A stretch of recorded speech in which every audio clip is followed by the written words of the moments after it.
Good morning. I'm Pastora Susi from Antipolo City. I'm 61 years old.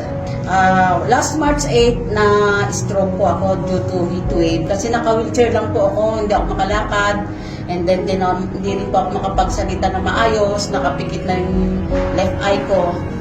But praise God, pagkatapos ko po nito matake itong isang bottle na to, sabi ko, Lord, salamat, nakatulong po talaga kasi yung pinuproblema ko may parang 10 kilong nakabitin sa left side ko po, nawala po yun. But praise God dahil mayroon tayong Immuking, dumiretso yung lakad ko, tsaka nawala yung bigat na 10 kilong bato sa left side ko.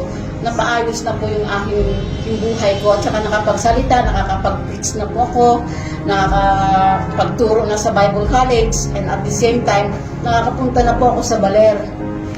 Nung nag-SMH po ako, nakabili po ako ng beach resort sa Baler, sa Aurora. Yan, kaya God is good all the time. Amen. To God be the glory.